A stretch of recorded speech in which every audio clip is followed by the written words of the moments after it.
I si no, doncs mira, començaríem ja, no? Perfecte. Bona tarda. Som aquí 3 persones i 4 de l'associació ACPAS, que és l'Associació Catalana de Persones Altament Sensibles, i m'han encomanat, en aquest cas a mi, que soc l'Ester Masdeu, perquè moderi aquest col·loqui sobre alta sensibilitat i salut. Aleshores, jo començaria presentant-me jo, que soc l'Ester Masdeu Piraflitara. Soc mestra d'educació especial i com a coses que m'he treballat doncs són això, els estudis meus, el fet que m'apassiona molt tot el que és el món de l'acompanyament, del lideratge, de l'autoconeixement, de l'educació emocional, dels nens i les nenes, i també he fet una formació per poder millorar amb tot això de l'acompanyament, i també soc coach, no? I com a cosa que no m'he hagut de formar perquè la porto ja d'espècie, no? De sèrie, doncs és això, que sóc altament sensible. Això és un regal per mi de la vida, no? Hi ha hagut alguns moments que potser no l'he sentit així, però realment haig de dir que és un regal ser altament sensible, no? Després, referint a l'associació ACPAS, us diré que això seria una mica, doncs us ho llegiré en tot cas, perquè són una mica els pilars de l'associació, que són els seus objectius, que en base del que com funciona, que és el conscienciar i difondre tota la informació rigorosa que hi hagi sobre l'alta sensibilitat, oferir eines i assessorament mitjançant l'organització del que estem fent aquí en aquests moments, col·loquis, tallers, sortides, conferències, xerrades, trobades, contribuir a donar visibilitat a les persones altament sensibles a la societat, aportar una visió més constructiva de la sensibilitat dins de la societat, que tots nosaltres creiem que fa força falta, i després els àmbits prioritaris d'acció que creiem que són molt importants, que són els de l'educació, que m'agrada doncs una mica el futur, la infantesa i la salut, que és el tema que ens toca avui parlar. Després m'agradaria, en aquests moments, presentar-vos les dues persones que m'acompanyen en aquest moment per fer el col·loqui, que són en Joan Candini i l'Anna Romeu. En Joan, diríem que és membre, també com jo, novell de la Junta d'ACPAS, hem entrat fa molt poquet, i és també director fundador d'Urignac. Ell m'ho explicarà millor després, en tot cas, no? I també té un projecte que acompanya les empreses a humanitzar-se a través de l'alta sensibilitat, també és coach, també acompanya persones PAS, i després ell ja us explicarà una miqueta més coses sobre ell, i sobre el que fa, que segur que són coses molt boniques, no?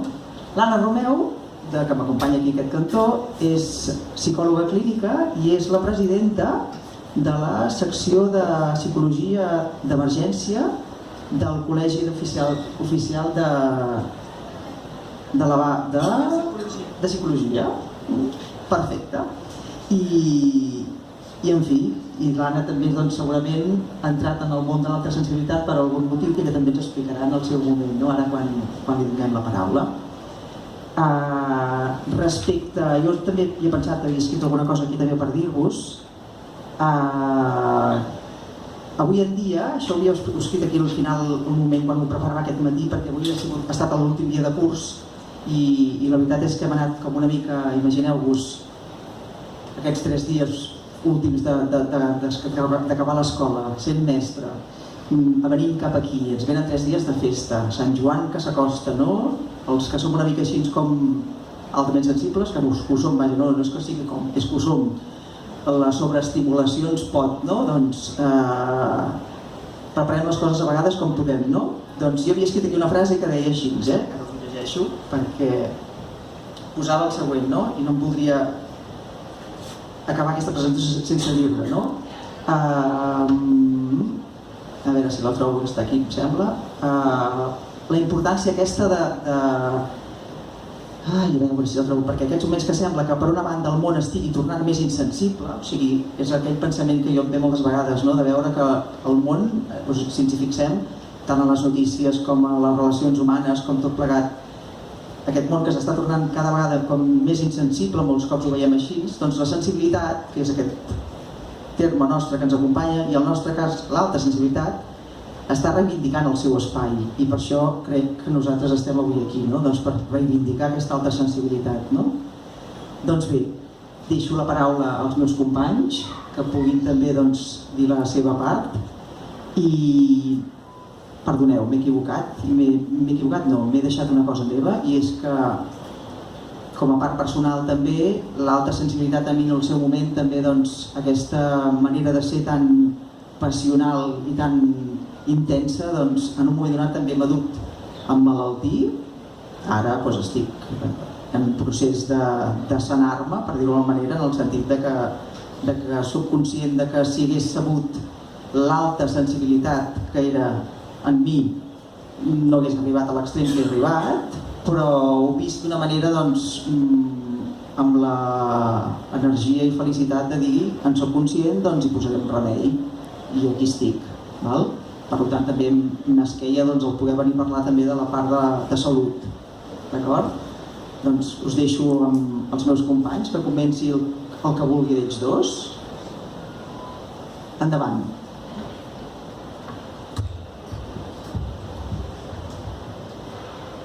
Bona tarda. El meu nom és Joan Candilla, com ja em deia l'Ester, no? D'alguna forma, jo no soc del món de la sanitat ni de la salut, però sí que tinc una experiència per poder compartir al respecte del meu descobriment de les persones altament sensibles.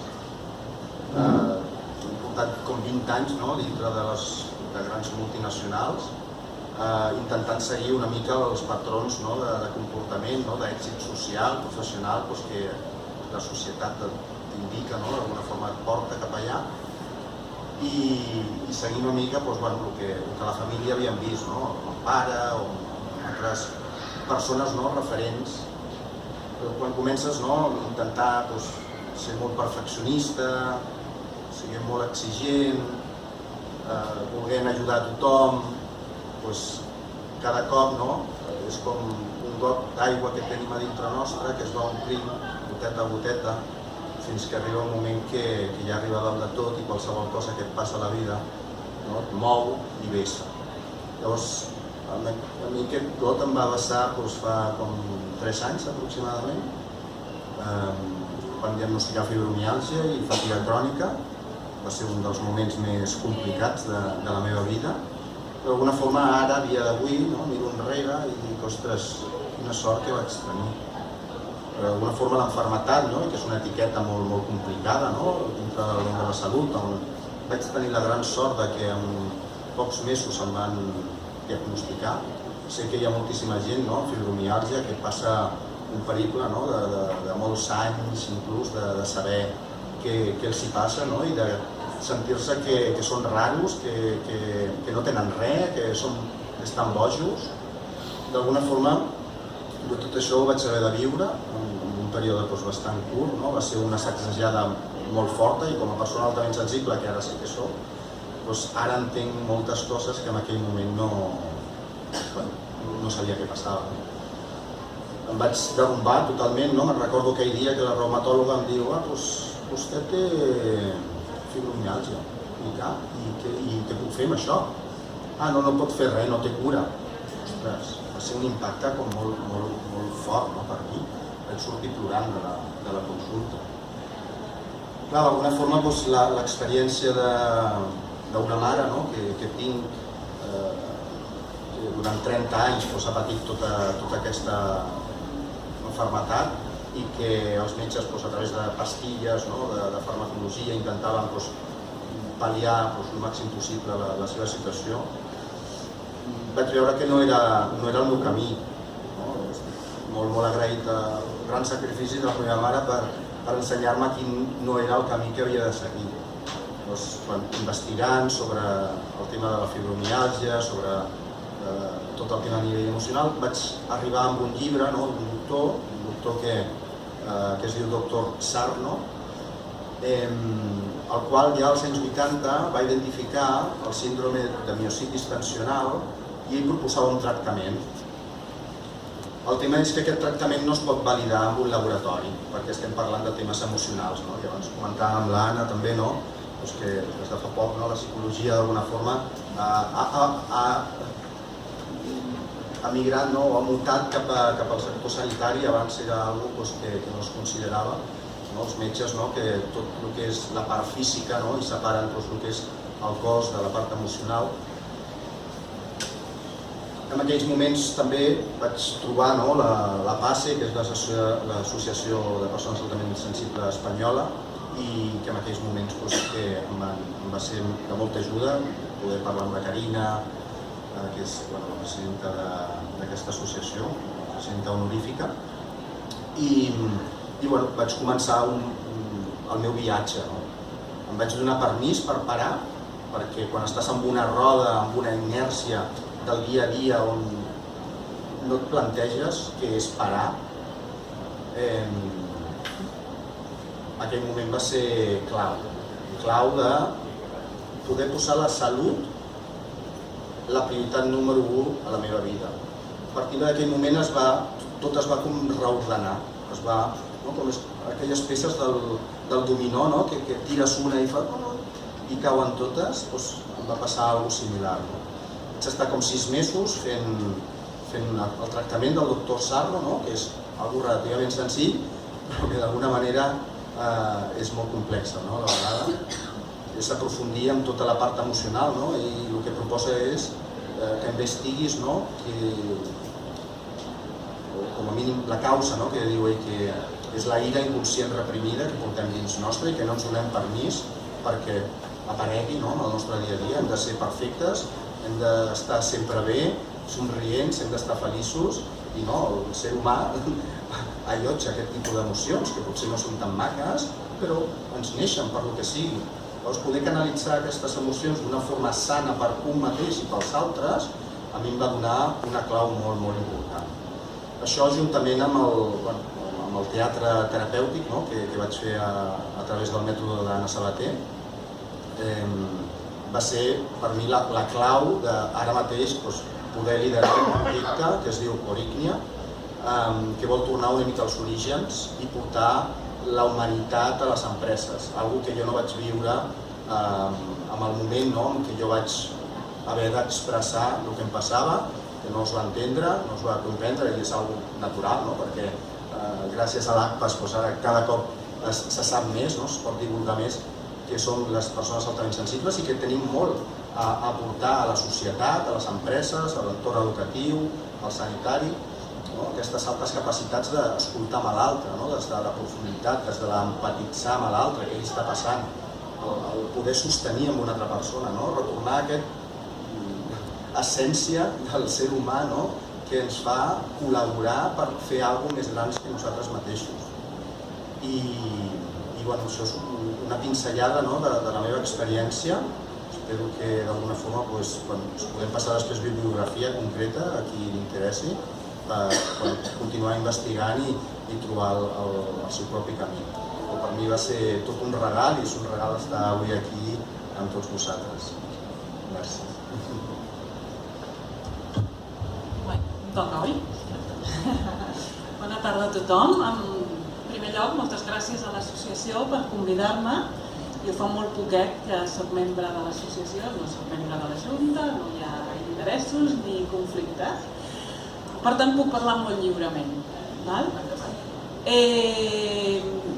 D'entrada volia començar de forma personal explicant com vaig conèixer el tret de personalitat PAS i després com això ha influït no només en la meva vida personal, sinó també a la meva feina del dia a dia. Com ha explicat molt bé, jo soc psicòleg clínic i a més em dedico a un àmbit que no és dels més lleus. Jo treballo en emergències, treballo en dol, treballo en trauma, realment treballo amb la part més dura de l'ésser humà.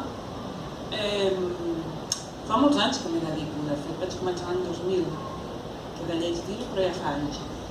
No semblo tan gran, però ho soc. hi havia, és veritat que intuïtivament hi havia coses en el món de la psicologia. En el món de la psicologia ja tenim moltes coses bones, però tenim un gran problema en el món de la psicologia, que és que no tenim un acord en quant a forma de treballar, a diferència de metges, de psiquiatres, d'altres professionals sanitaris, d'infermeres, de fisioterapeutes, que sí que treballen, cadascú dins de la seva especialització, d'una forma molt més homogènia. En el món de la psicologia treballem de formes molt diverses i ens hem dedicat durant moltíssims anys a barallar-nos entre nosaltres. Jo una mica me'ls mirava des de fora, esclar que tinc una formació específica, tinc una orientació específica, no molt determinada, i he anat agafant una miqueta el millor de cada casa, el que jo considerava el millor de cada casa. Però em faltava alguna cosa. Em faltava una cosa. Sempre, des de fa molts anys, jo pensava, en la meva manera de treballar hi ha alguna cosa que m'està fent la meva feina massa quadriculada quan no ho és. Estem quadriculant a les persones, estem buscant constantment trastorns. I moltes vegades, la majoria de persones que, de fet, és la meva, dins fins i tot de la meva especialització, moltíssimes persones que venen a consulta no tenen cap trastorn. Però no tenim una altra manera de treballar, havia de buscar un trastorn. Bé, ara passo a la part personal. Jo tinc 2 fills preciosos, com us podeu imaginar, i el petit té 5 anys. El gran ara té 10 anys, o sigui, es porten 5 anys de diferència. El meu fill petit, des que va néixer, era un bebè especial. I no ho dic jo que soc la seva mare, que per mi tots dos són especials, sinó que realment era un bebè especial. Era un bebè que cridava l'atenció, que es comunicava abans de parlar, que quan sentia l'aspirador o passava una moto es tapava les orelles i plorava. Un bebè molt despert, que si hi havia gent al seu voltant o hi havia molt de moviment, doncs s'alterava i es notava. Un bebè que quan va començar a parlar, tenia 2 anyets encara no, el recollia de la guarderia, era un bebè, és un nen molt inquiet, és un nen molt mogut, és un extravertit, és un dels pocs parts extravertits que tenim. Per tant, és molt viu i de seguida riu i parla amb tothom i de seguida fa soroll, però sortia de la guarderia i em deia: mama, és que els nens fan molt de soroll. I jo li deia: fill meu, ets tu el primer que fa soroll. Bé, jo el veia especial, però comparat amb el gran, no sabia què tenia, el veia especial. I un dia, llegint un article a LinkedIn, va caure a les meves mans un article de la PACE sobre els nens amb alta sensibilitat. I vaig començar a llegir i vaig dir: ostres, aquest és el Pep, està descrivint el meu fill. Vaig posar-me en contacte amb l'associació, em van passar el test i evidentment va donar una puntuació altíssima perquè el ser tan petit és molt pur encara, no està domesticat, que diria. I una de les preguntes que em van fer, de les primeres, va ser: i quin dels dos pares és pas? I el meu marit em va mirar i em va dir: jo no, I vaig dir: doncs jo vaig a fer el test i sí, també soc pas, o sigui que confesso, soc pas, i amb molt d'orgull. A partir d'aquí comences a mirar, a veure, què estan fent aquesta gent, d'on surt això, què és? Jo, com els explicava ara, jo no estic molt lluny de ser esotèrica o de tenir creences d'aquestes. Soc molt pràctica, soc molt pragmàtica i soc una científica, soc una gran defensora de la ciència, en psicologia també. Per tant, només em crec el que diguin els estudis. Per això van millor els estudis que els llibres. Els llibres divulgatius estan molt bé, però per una persona que s'ha de dedicar a la sanitat, a la salut, també és molt important tenir estudis que demostrin coses, perquè no és només l'opinió d'algú. Els estudis, a la ciència, el que té és que és, de moment, el més objectiu que tenim.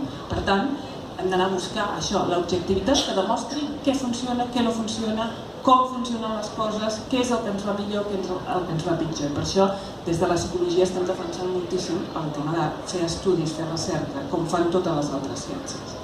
I sí, hi ha estudis. hi ha molts estudis. No n'hi ha masses aquí, per desgràcia, és veritat que m'heu dit no sé quin dels dos. Estan en anglès. Bueno, doncs Google Translator ja està, no passa res. Es tradueixen. Hi ha molts estudis i hi ha molts estudis que ensenyen com el nostre cervell, com a pas, el cervell d'algunes persones, funciona de forma diferent. Esclar, i aquí entrem, jo vaig entrar en un debat intern, un debat meu de pas. A veure, si un cervell funciona diferent, estem parlant d'un trastorn. Però llavors, és veritat, llavors te'n recordes de la teoria de l'evolució i dius no. A veure, perquè sigui un trastorn hi ha d'haver una minoria de persones que el tinguin i ha de suposar una dificultat en la vida diària. I això no és res del que tenim nosaltres al davant. Un 20% no és la majoria de la gent, però és moltíssima gent. Un 20%, 20 de cada 100 és moltíssima gent. Per tant, podem treure la categoria de trastorn. És un tret adaptatiu, és un tret que ha anat heredant-se d'una generació a una altra per algun motiu, perquè serveix per alguna cosa. Jo vaig llegir els llibres de l'Elaine després dels estudis, o sigui, aquí vaig arribar jo soleta també, però ella té raó i ho explica molt bé, molt més bé que jo.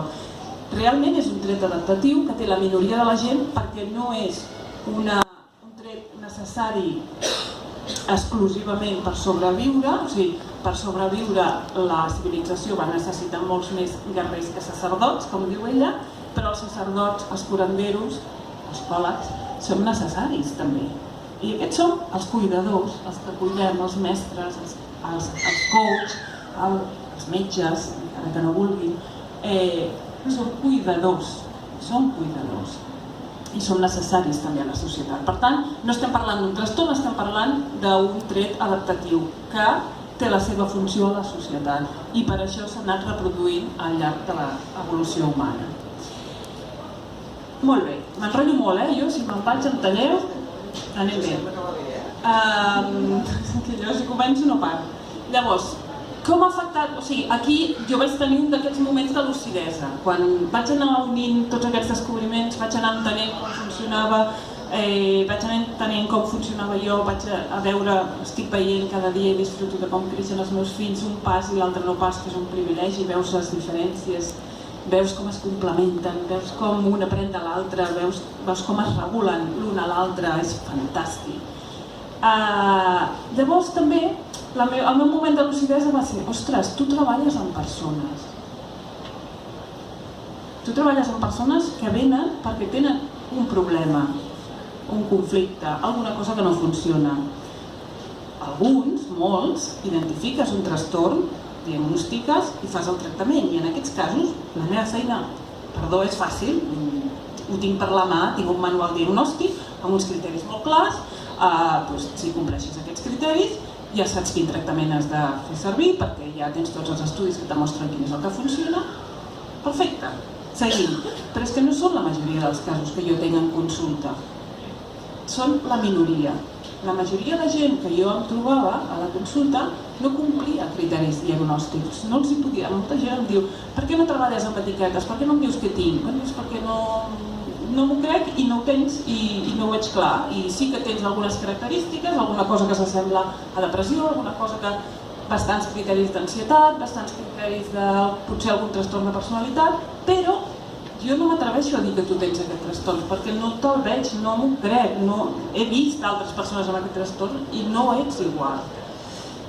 I vaig pensar, i si comences a passar el test del pas? Provem-ho. I vaig provar-ho. Vaig començar a passar test a tots els pacients que entraven per la meva consulta, els hi passava el test de les persones altament sensibles i coincidien, diria que gairebé, no m'agrada dir el 100%, però coincidia que gairebé en el 90% dels casos que les persones no complien criteris diagnòstics, sinó que tenien alguna simptomatologia, tenien el tret de personalitat de l'alta sensibilitat. I llavors es va produir un fet fantàstic, molt curiós i que a mi em reconforta moltíssim. Dius, no tens res, tens un tret de personalitat que es diu alta sensibilitat, que no és una malaltia, és la primera frase, no és un trastorn, no és una malaltia, no et passa res, no ets diferent, no tens un problema, ets així. igual com tens altres trets de personalitat, pot ser més rígid o més flexible, més introvertit, més extrovertit, més persistent o que tires més la tovallola, més ràpid. Són trets de personalitat, són maneres de ser i simplement aquest tret de personalitat ara mateix t'està produint aquest malestar amb el que tu vens. Llavors, fem el que em dedico a fer, el que se'n diu psicoeducació, explicar exactament en què consisteix el tret de personalitat, donar informació i llavors els hi dono temps. Els dic, ara te'n vas cap a casa, ho paeixes, una mica com el que ha explicat el Joan, és que somreia quan ho explica el Joan perquè jo m'ho he trobat a la consulta moltíssimes vegades. O sigui, tu dius una cosa, llavors veus que la persona necessita temps per pair-ho, necessita temps per comprendre. Jo els dic que llegeixin molt, que llegeixin tot el que puguin, tot el que caigui a les seves mans, els llibres de l'Elaine, la informació a la web, que vagin a alguna trobada, o sigui que facin seva aquella informació i quan tornen a la consulta em diuen és fantàstic. I a més aquesta frase me la trobo moltíssim. Llegint el llibre he repassat la meva vida i clar, tot s'ha anat col·locant. És que el Joan és un exemple com moltíssims dels meus pacients. I ara entenc per què em passava això, per què em passava allò, això se'n diu normalitzar, és un procés de normalització. I la normalització és el primer pas per l'acceptació, que és el que necessitem fer, acceptar-nos. I és curiós perquè una persona que venia al psicòleg buscant una etiqueta, un trastorn, buscant perquè volien una solució, perquè hi havia un malestar, són sent persones normals que es coneixen, que s'entenen amb eines, amb 2 o 3 visites, el qual és fantàstic per mi, perquè és veritat que em sentia mala professional quan intentava encabir algú en trastorn per ansietat, en fòbia, en depressió, i fèiem tractaments i no funcionaven perquè no hi havia trastorn, però no hi havia res més, no tenia cap més eina. Per tant, puc dir que no només ha canviat la meva vida a nivell personal, sinó també a nivell professional. Conèixer aquest tret i saber com abordar-lo.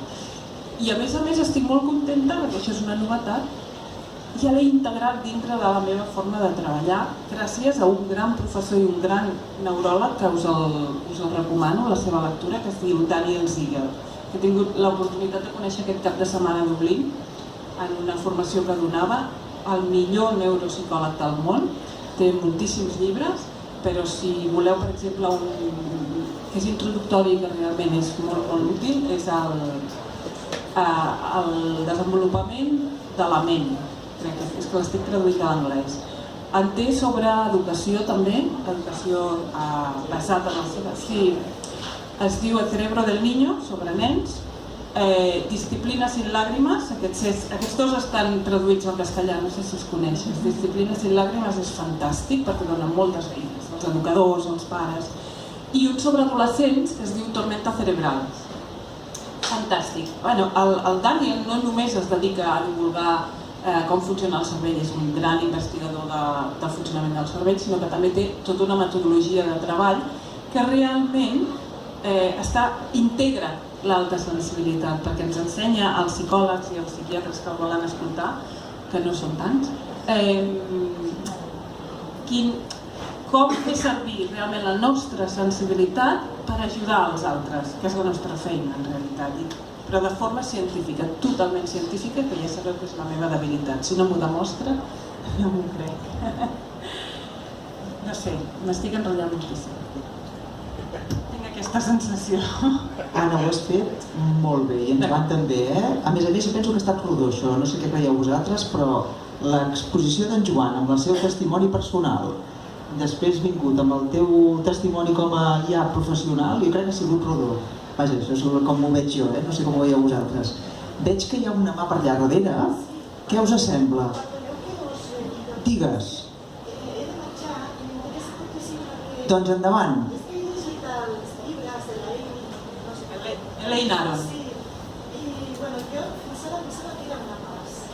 Pero ahora tengo dudas cuando empiezo con otra cosa que es una comunicación crónica, que no sé cómo se dice, distemia, o no sé. Es que igual Distimia. Distimia, exacto. Y me interesaría, ostras, es con la cara, ¿no? ¿De qué Sí.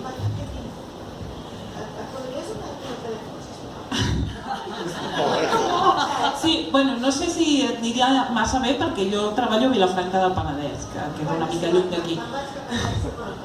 Bueno, una mica lluny. Bueno, jo he vingut fins aquí i no ha passat res, I vinc gairebé cada dia. És que ho sento. Bueno, sí, com que tens la informació, si em busques per la web em trobaràs de seguida perquè estic a tot arreu. Suposo. La seva referència és Anna Romeu. Sí. Si busques a la web hi ha Anna Romeu fotògrafa i Anna Romeu psicòloga. La psicòloga soc jo. És veritat, ho he buscat. Gràcies. Bona tarda. Digues. Yo soy Paz, hace un par de años que lo descubrí y sí, lo que habéis comentado de que experiencias sueltas al final acaban encajando como un Tetris, está mal. Eso me pasó. Pero creo que hay cierta confusión, o puede dar pie a confusión, entre lo que llaman lo que es Paz por un lado y las altas capacidades. ¿Cómo se podría diferenciar? Ana. No soc experta en altes capacitats, però sí que sé que totes les persones que tenen altes capacitats també tenen alta sensibilitat. Però al revés no. Correlacionen, llavors. No, o sigui, van juntes. Si tu tens altes capacitats, per què tenir altes capacitats? Els estudis diuen això. O sigui, realment, això perquè he caigut a les meves mans i ho he anat llegint, però no és la meva especialitat.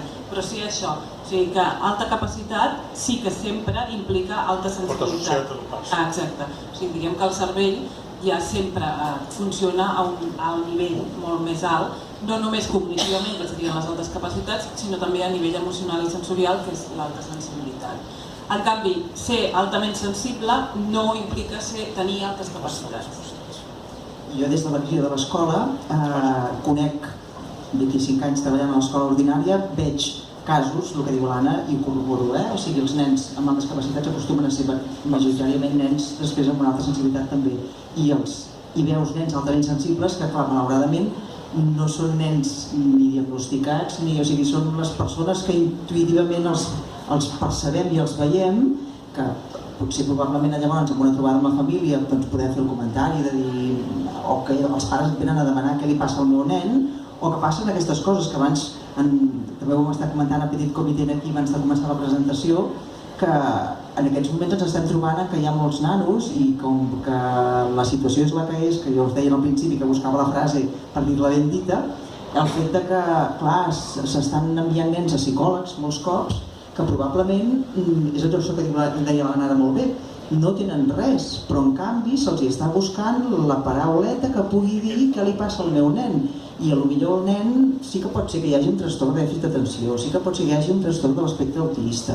Sí, jo no dic que no, aquí jo no em discutiré amb el psicòleg, psiquiatre que ho digui, però hi ha alguns casos que senzillament aquella criatura és o tímida o és senzillament que és altament sensible, i prou. Que sí, Anna? Sí, totalment d'acord. Per això hi ha dos focus on les accions divulgatives haurien de ser molt forts. El primer és en el focus de l'educació, no només en l'educador sinó també en pares, perquè és veritat que al ser altament sensible també ets molt més vulnerable, no tots són avantatges, nosaltres parlem molt de les floretes de ser altament sensible i perquè és veritat, perquè té molts avantatges i perquè si disfrutes moltíssim i com ningú i enveja ens han de tenir, però quan estàs malament, estàs molt malament i no estem preparats moltes vegades per afrontar aquest malestar. Llavors, la importància de l'educació a casa amb un nen amb alta sensibilitat, amb tots els nens l'educació a casa és important, els pares són els que faran d'aquell nen una cosa o una altra. És veritat que tenim el temperament, és veritat que tenim una base amb ADN que ens determina moltíssimes coses, però del nostre temperament, de la nostra manera de ser, un 60% és modificable i és modificable per l'entorn. El 40% no és modificable, són els trets de personalitat, no podem canviar si alterem sensibles, com tampoc podem canviar si ets extrovertit, doncs convertir-te en un introvertit, no ho podem canviar. Sí que podem modelar, domesticar, jo faig servir sempre el verb domesticar perquè m'encanta, perquè és veritat, és Domesticar és fer a la força, anar en contra a la força per algun motiu concret. Els pas, en alguns aspectes, ens hem de domesticar. Jo visc al camp perquè no suporto la ciutat i quan vinc aquí vinc a la força, domesticada. Ells han rigut perquè m'he perdut per aquí dintre. Bueno, no, jo soc de camp, què voleu que us digui. Però és que a mi el camp, la tranquil·litat, em dona tranquil·litat mental. I llavors puc preparar-me per anar a la gran ciutat amb tanta gent i tant de soroll. Però jo marxo d'aquí cada dia amb mal de cap. O sigui, jo surto d'aquí, tinc el meu ibuprofeno o les meves cosetes i faig la meva meditació i totes, tu saps de què parlo. A casa està molt més bé a Moja. Llavors, així com alguns aspectes es poden modificar, es poden domesticar, l'educació que un nen rebi a casa farà que aquell pas, aquell nas, m'encanta, aquell nas sigui una persona feliç i pugui desenvolupar-se en tot el seu potencial o sigui una persona traumatitzada de per vida. Perquè és així, és molt més fàcil aquesta vulnerabilitat. Jo també treballo, en l'altre dels àmbits que treballo és en adolescents en conflicte. He començat a passar el test, n'hi ha molts, especialment quan no hi ha una família desestructurada. Dius, què li ha passat a aquest nen? Bueno, alguns esdeveniments que han afectat el seu desenvolupament emocional i li han afectat molt més que altres adolescents i probablement aquest tret explica per què li han afectat. I després ja no diguem quan hi ha un entorn molt conflictiu, un entorn traumàtic, de desestructuració i a sobre el nen és nas. Aquí tenim el que en diem trauma de desenvolupament, o sigui, el pas, aquest tret de personalitat sí que pot derivar en alguns trastorns, però sempre és per un mal entorn, per aquesta afectació de l'entorn. Rarament és una cosa intrínseca. Però com que som així i el mal ens el fem a nosaltres mateixos, desenvolupem malalties autoimmunes. Perquè com que som pas, no farem mal a un altre, ens el fem a nosaltres. Oi? Sí, totalment, no? Que d'alguna forma volia transmetre també com les 4 característiques de les persones altament sensibles que jo vaig identificar. Però, bueno, tinc curiositat per saber de les persones que esteu aquí qui havia escoltat aquest tret de la personalitat anteriorment. No sé si podeu aixecar la mà. Més o menys el 50% no. Hace un mes que lo sabes. Bueno, pues estás aquí, ya te veo muy atenta, ¿eh? Te viste ya desde el principio. Perfecto. Claro. Te está aportando lo que estás escuchando. Bien. Digas. Yo pasaba por aquí. Pasabas por aquí. Ay, bonic. Passava per aquí i bueno, sempre m'agrada molt el que ens pugui ajudar a la persona i el que estic escoltant em ressona. Et ressona això que escoltes. No passaves per casualitat, doncs, eh? Veus? No hi crec en la casualitat, vull dir que m'agrada molt el que estic dient perquè m'està portant molt i és molt interessant. No ho coneixia, ja m'emporto la informació. Doncs escolta, ara, digues. Yo soy Otra igual que ella. Pues bien. Comprendo cuando hablo en catalán, pero no sé devolver el catalán. ¿Entiendes el catalán por eso, eh? Entenderlo lo entiendo perfectamente, pero hablarlo no. Pues ahora Joan nos explica allí. Y eso, lo mismo. Estoy con tratamientos antidepresivos, ansiolíticos. Y yo creo que mi problema es algo de otra cosa. Porque mi trabajo, cualquier tema de mi trabajo, cualquier tema bueno, estoy en un trabajo con mucho movimiento y mucho follón, como le decimos. Mucha tensión. Mucha tensión y en una familia, bueno, no tengo hijos.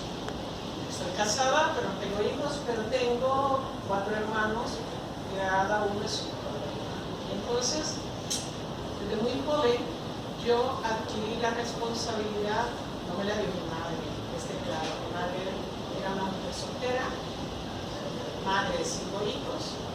Yo, con la diferencia, son 15 años, bueno, 10 con la que me sigue a mí, y luego con los últimos 16 años, por eso.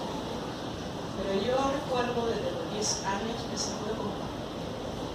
El problema es que hace 3 años exploté por mi trabajo, exploté por el medio laboral que tenía, bueno, exploté por todo, por mi familia, por todo. El psicólogo, puedo decir que he mejorado, pero cualquier cosita me tira abajo.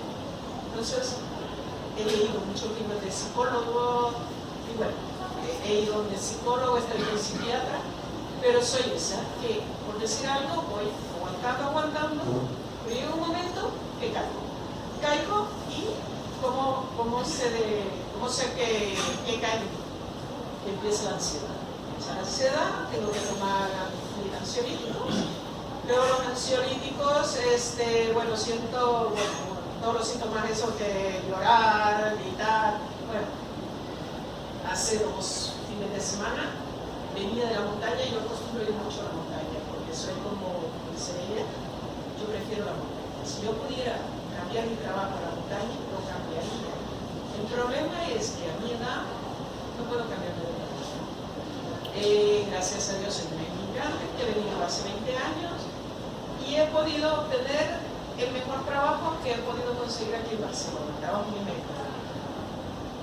Soy empleada de TMB, atiendo todo ese montón de pasajeros, estoy en la línea 4, en la zona del centro, y bueno, atiendo gente distinta, gente agradecida, gente desagradecida, bueno, todo. Entonces, pues estar en mi trabajo, yo es una necesidad. ¿Por qué? Porque es lo mejor que he encontrado. Mi país, yo tengo una profesión. ¿Cuál es tu nombre? Disculpa. Mi nombre es Celina. Pues escuchemos un momento lo que te dice Joan, a ver si te resuena. Disculpa que te he cortado, pero No hay problema. me encanta escucharte, nos encanta a todos escucharte, pero a ver si lo que te cuenta Joan ahora sobre las 4 pilares de la sensibilidad, a ver si a ti te resuenan y nos puedes decir después qué tal, ¿vale? A ver, escuchemos. Bueno, os quería comentar, ¿no? Como las 4 características, ¿no? Que... Podries fer català que Sí. Ah, pues en català. He canviat ara així per ja. No, por mí puedes hablar en Doncs les català. 4 característiques, no, de les persones altament sensibles que d'alguna forma s'han de complir les 4, no? La primera és una gran profunditat de processament de la informació.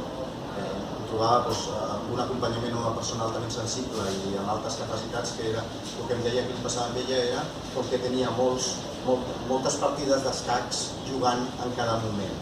Era com que ella visualitzava com múltiples partides d'escacs. Quan havia de prendre una decisió, deia, aquí vaig a provar a veure si faig aquesta decisió, a veure què passarà.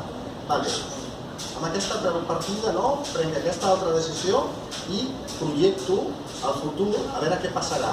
Vale, doncs ja sé, vale, una altra, no? I així tenia com múltiples partides d'escacs jugant per trobar una decisió. O sigui que no és gens estrany que quan hem de prendre una decisió ens fem un punt d'introspecció i que triguem més temps que la gent que no és pas per poder prendre aquella decisió, perquè volem calcular, volem saber què passarà en cada una de les nostres possibles decisions. Quines conseqüències tindran per nosaltres, quines conseqüències tindran per als altres, què passarà amb aquest, què passarà amb aquell altre. D'alguna forma, necessitem aquest temps prolongat de prendre una decisió. I no passa res, és totalment normal. El que passa és que avui dia, amb la societat que tenim, que hem de prendre decisions molt ràpidament, doncs això, una persona pas, ràpidament potser ens estressa. Per què passa això? El segon pilar, diguéssim, seria la sobreestimulació. A mi m'agrada dir que tenim una anteneta, tots en tenim antena, però els pas, aquesta antena és més sensible. Captem un 10% d'informació més que les persones que no són pas. I podem pensar, un 10%, això no és gaire, no? Però realment, si ens donem compte, i ara us trec una anècdota, perquè en una època de la meva vida vaig tenir un aquari amb uns peixos maquíssims, són els discos. Aquests peixos, d'alguna manera, em van explicar que eren altament sensibles a la temperatura, que mig grau de temperatura els podia anar la vida o la mort, amb la qual doncs, bueno, d'alguna forma aquest 10% que nosaltres rebem més no ho menyspreem, no? O sigui que és molta informació i quan estem en un entorn, diguéssim, d'una gran superfície, no? El que comentava l'Anna, captem més informació de forma inconscient i això, aquesta antena, no? Pot rebre més informació i es col·lapsa.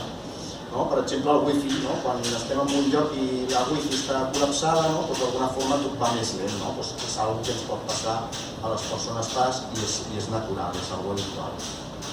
El tercer fonament, no? El tercer pilar és l'empatia i l'emocionalitat. No? Som altament, no és una cosa que haguem après, sinó que realment ens posem en el lloc de l'altre, no? Ens posem a les sabates de l'altre i a vegades inclús, no? Ràpidament podem, aquesta tendència de fer el salvador, d'ajudar a l'altre, perquè quan ho sentim, està patint l'altre i què puc fer per l'altre. I en lloc de, ostres, que estic molt malament i no puc fer res per l'altre, ràpidament ens intentem col·locar en el lloc de l'altre. L'emocionalitat, realment d'alguna forma això ens caracteritza les persones altament sensibles. A mi em passa, per exemple, quan en una nit d'estiu, quan estàs allà al camp, mires al cel amb totes aquelles estrelles, o tens la sort que passa la Via Làctea per allà, em fa aquella sensació, a vosaltres potser també us passa amb altres coses, amb una obra d'art, amb una pintura, mirant els ulls d'un bebè, ara quan parlava l'Anna Caster dels bebès, només que ve ser de pare, amb el qual cosa ara m'ha fet connectar molt amb això, serà pas, no serà pas, de moment no volem posar cap tipus d'etiqueta. I el quart pilar, diguéssim, seria una sensibilitat a les subtileses. Què és això? I no parlem de res paranormal o esotèric, com parlava abans l'Anna, sinó aquesta alta capacitat de quan no s'ha passat alguna vegada, que entreu en una sala, a una habitació, hi ha altra gent, i noteu, ui, aquí hi ha mal rotllit. O, mira, aquí hi ha una molt bona energia, em sento en sintonia.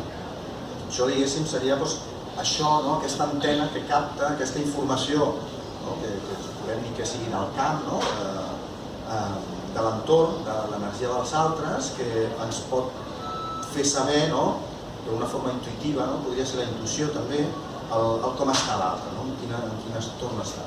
Llavors, no sé, aquí li ressona aquestes quatre. La demanda és per un no pas.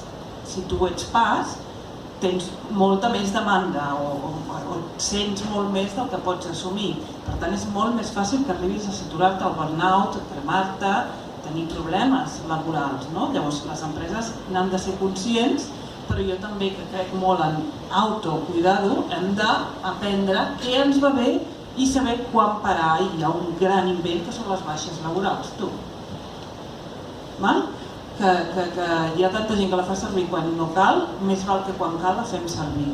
I si necessitem respirar 2 dies, doncs 2 dies que respirem perquè ja no puc més. Perquè si continues, després serà pitjor i la baixa no seran 2 dies, seran 2 anys. Per tant, és l'autocuidado i la divulgació de dintre i de fora, de tot arreu. I és anar picant pedra. Hola, soc la Concha. Jo treballo a atenció primària i ara quan estaves parlant d'això que estudiat d'infermeria, quan estaves parlant que l'àmbit d'atenció primària realment, jo treballo amb una dentista que realment fa molt de suport, és una persona molt empàtica, però també en tot l'equip professional, diguem, a l'àmbit de la medicina familiar es veu això molt, Llavors, s'està fent alguna cosa? Perquè realment jo penso, ostres, podríeu venir un dia al camp on jo estic, a les Esplugues, i parlar d'això, perquè seria superpràctic a nivell de professionals d'infermeria, de medicina, tots els que estem allà, de poder entendre com això pot generar una sèrie de sintomatologia que no necessites, perquè clar, tu què t'hi dius? Comencen a derivar o a fer proves per descartar coses perquè realment volen fer bé la seva feina, però realment és que potser amb això i una mica d'orientació se solventarien moltes coses. Sí. Jo puc dir que personalment em trobo molta resistència. Entre els meus col·legues, jo treballo molt més amb psiquiatres i sí que tinc contactes amb el Consorci Sanitari del Penedès, per exemple, que em vaig a fer xerrades. Encara no han acceptat la xerrada sobre el pas. Encara no l'han acceptada. Està proposada, no l'accepta. Clar, és un dels A veure, és veritat que també el risc és molt més gran, entenc aquesta resistència, o sigui, no et pots equivocar, no pots dir només és pas no li faig cas i no ets res. Entenc que la resistència també sigui, no? Però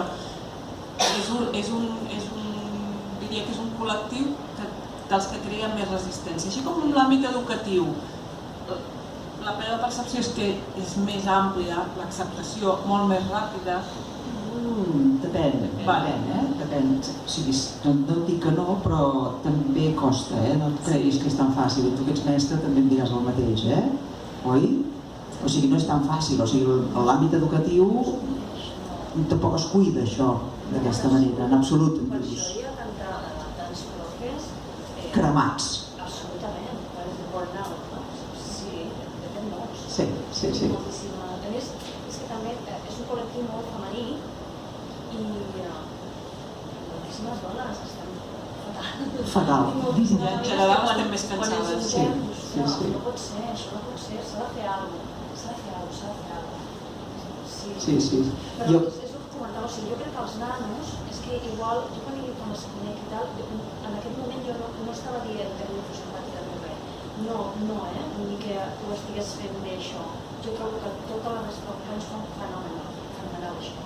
És a dir, els profes cuiden molt els nanos i sabem tota la vida de tots, els cuidem molt. Jo el que volia dir, no sé si potser no m'he explicat bé, és que els que no estem cuidats són els profes. No. Perquè els nanos els cuidem moltíssim. Jo trobo que... Però ens sobreesforcem a fer-ho, Infinit. O sigui, abans nosaltres no ens coneixíem, els profes no sabien si teníem un problema o no. Teníem molts problemes i mai va saber res. En canvi, nosaltres coneixem tots els alumnes i els cuidem moltíssim, però són els profes. I és per això, jo crec que jo faig aquesta demanda a l'actes, que faci, formi gent per poder divulgar. I és molt important, sobretot els profes, perquè és un col·lectiu que estem patint silenciats. Sí. Jo parlaré dels metges, li farem el cap. Jo amb els metges que parlo, jo pel meu tema, per exemple, la sort... Jo la sort que tinc és que amb els metges que m'han tractat, a mi em tracten, la sort que tinc és que, no sé si és el meu poder de convicció o és el que parlo del qual, els he convençut a tots. O sigui, tant la neuròloga com la meva doctora del cap, jo quan li parlo i li explico, mira, a mi el que em passa és això, jo li fumo el rotllo, li explico i l'he convençuda tant a l'una com a l'altra com a l'Hospital de Mataró. I han arribat entenent què vol dir ser una persona pas. I els dic, però tu m'entens exactament què és el que jo t'explico? O sigui, ells s'ho han acabat creient, o sigui, m'han acabat dient, sister, realment ara t'ho compro, val? O sigui... Hi ha un factor molt important també aquí tenir en compte, que és que al ser pas, la medicació també t'afecta d'una forma diferent, per tant això els metges ho han de tenir molt en compte i moltes vegades pensen, o et diuen, no sé si us ho heu sentit dir, ets una exagerada. A mi és que aquesta medicació, sobretot medicació psiquiàtrica, jo m'hi treu molt cuenta també perquè és el que més toco, no? Però és que a mi aquest ansiolític em deixa molt així... I dius, bueno, a la majoria de gent no li passa i el psiquiatre diu, està exagerando. I no està exagerando, realment li està afectant més. I la feina és, bueno, has pensat que potser hi ha alguna cosa que fa que li afecti més? En aquest camí ens hem acabat comprenent, entenent, i aquí és on estem, que realment dono gràcies perquè veig que hi ha una comprensió, hi ha una empatia i realment s'han posat una mica en el meu lloc, amb la qual jo estic agraïda en aquest aspecte i penso que vaig fent el meu granet de sorra i ho continuaré fent, o sigui, aquí i en l'escola també l'he fet. Vull dir, jo allà on vaig, és el que a vegades parlàvem a l'associació amb els meus companys, jo, allà on anem, crec que hem d'anar fent pedagogia del tret, perquè... Tu ets bona comunicadora, es veu, però jo crec que aquesta feina s'ha de fer molt bé. S'ha de fer. Jo crec que tindrem més problemes encara. Jo crec que la persona que publiqui això, com perfeccionistes que són, oi? Sí. Han de fer bé. O sigui, jo per exemple no ho faria bé, tu. Bueno, no, d'altres coses no faré bé, però aquesta no. Llavors, jo crec que hem de ser gent que estigui molt formada de manera científica també, un rotllo esotèric, perquè no semblem aquest sobral, no, o sigui, que estigui molt ben fet, jo crec. Aquesta és la demanda que quan Sí, la recollim. Adaptat a on estigui, ser adaptat. Que el que es faci bé, que sigui gent molt formada, que hagi llegit molt i que quan vagin a explicar, que expliquin bé, que convencin. Gràcies, Pilar. A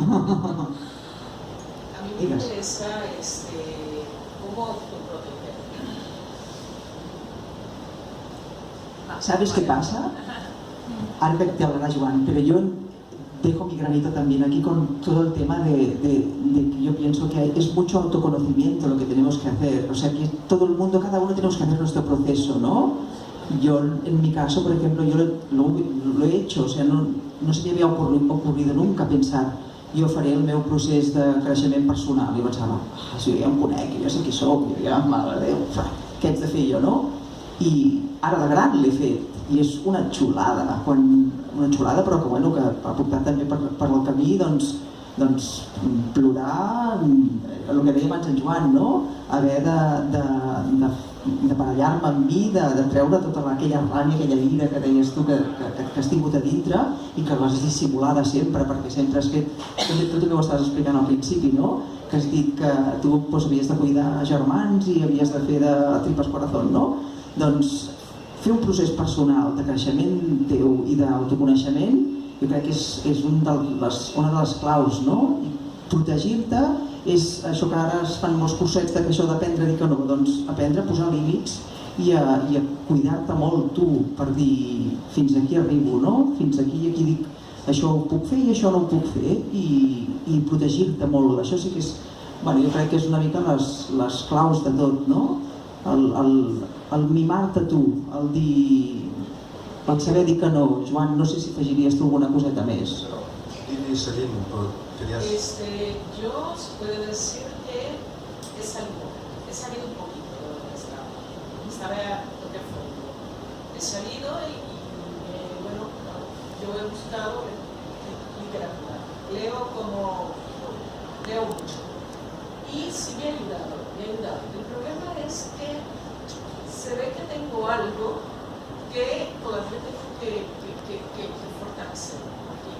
Situaciones a veces mezcladas, familia, trabajo, me hunden y bueno, últimamente hoy he ido a pedir el alta de trabajo, o sea, el alta para trabajar, porque siento que estar en casa, he estado una semana, siento que estar en casa ha sido, bueno, me ha ayudado la ansiedad con el teatro del pasaje, de los clientes, esto y lo otro, pero no me siento bien.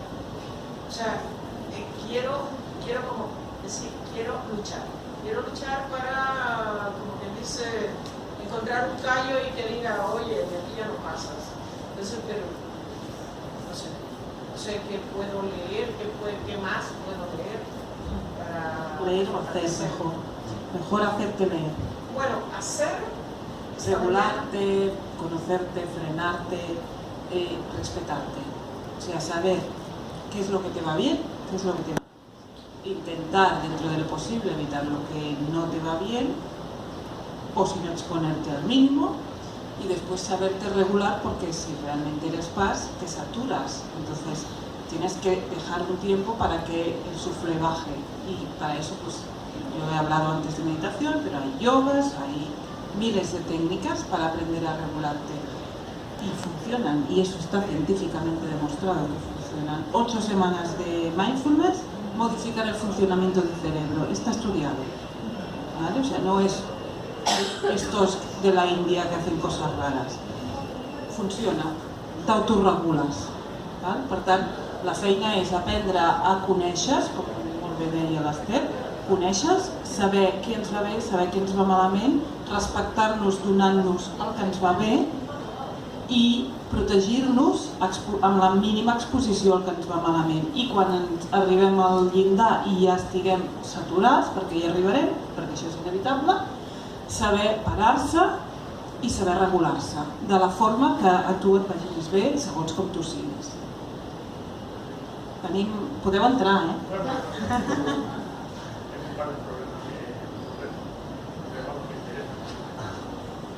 Celine, desde mi punto de vista, y no hay fórmulas mágicas de autoprotegerse.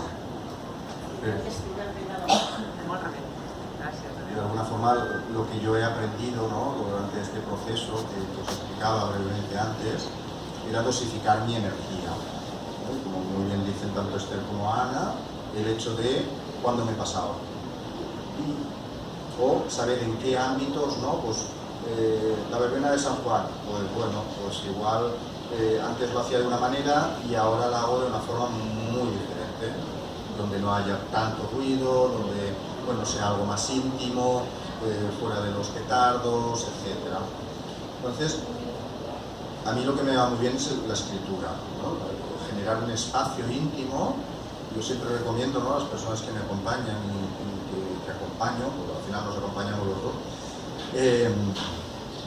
poder tener una libreta que de alguna forma simbolice ese proceso de autoconocimiento, de poder expresar tus emociones y ponerle un título que de alguna manera represente lo que va a significar esa libreta para ti, todo lo que vas a volcar. No es un diario, es bueno, cuando te apetezca, no es una obligación, ¿no? Es algo para disfrutar, pero también para expresar ciertas emociones que en cualquier otro ámbito no podrías. Eso por un lado. Y por el otro, el hecho de, bueno, por supuesto, ¿no?, encontrar ese momento de respirar, ¿no? Pues por las mañanas no hace falta 5 minutos, hace falta 1 minuto para empezar, ¿no? Es 1 minuto, voy a sentir mi cuerpo, voy a respirar, noto cómo se mueve mi pecho, mi barriga, y ya está, ¿eh? De alguna forma, ese es algo que a mí me funciona muy bien. Irme a la montaña, quitarme los zapatos, los calcetines y tocar la tierra, el césped, lo que hay ahí. Abrazar un árbol, esto no es científico, pero de alguna forma es bueno, hay otras energías que no vemos, ¿no?, como los wifi, los bluetooth, etcétera, que ahí están, ¿no? Y cuando hablamos de autoprotección, sobre todo es, sí, lo que te quería decir, Silin, es acerca de todas estas cosas, ¿no?, que te ocurren, estas situaciones con estas personas, ya sean en el ámbito laboral o personal, hay un momento en que te hacen perder tu fuerza, ¿no?, como decía hasta ahora.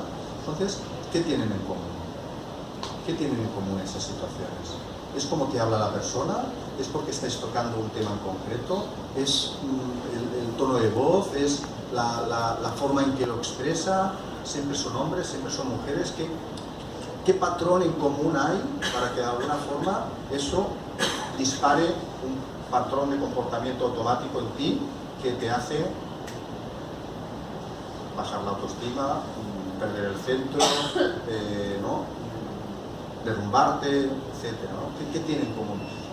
Y repasar de alguna manera qué momentos en tu historia has vivido algo parecido, hasta ir a encontrar el primer momento en que viviste eso, la primera persona que hizo que perdieras tu fuerza, y ahora desde adulto escribir acerca de esa situación, ¿no? Esto es como un poco el tratamiento del Dr. Sarno, es todas esas situaciones de estrés que he vivido en el pasado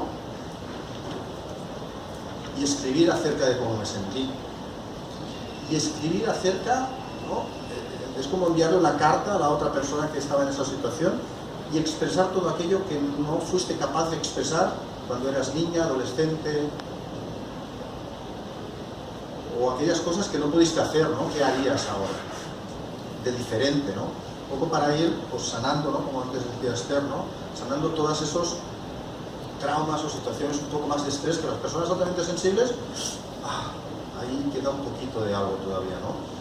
Y bueno, Ana es especialista en procesos de duelo y seguro que de alguna forma, ¿no?, cuando hay un momento de bloqueo en esas 7 o 8 pasos, ¿no?, del proceso de duelo, pues ahí es, ¿no?, un acompañamiento por algún especialista, pues es interesante pues para llegar a un momento de aceptación y decir, vale, esto ya está. Mira, Naya, però moltes gràcies. Ai, encantada. De veritat, jo us buscaré, no sé si s'està gravant i pot sortir. Sí, m'està gravant la Lídia. Per la vostra pàgina o alguna cosa. Gràcies, sí. Moltes gràcies a tots que heu aportat. Jo crec que... Em sona molt i m'emporto molt. Me n'alegro moltíssim que hagis aparegut així com un angelet, perquè mira aquí, jo crec que s'ha creat una energia molt bonica, amb les persones que som i som les que havíem de ser, i quasi bé que potser podem, perquè per l'hora que és, jo crec que ha vingut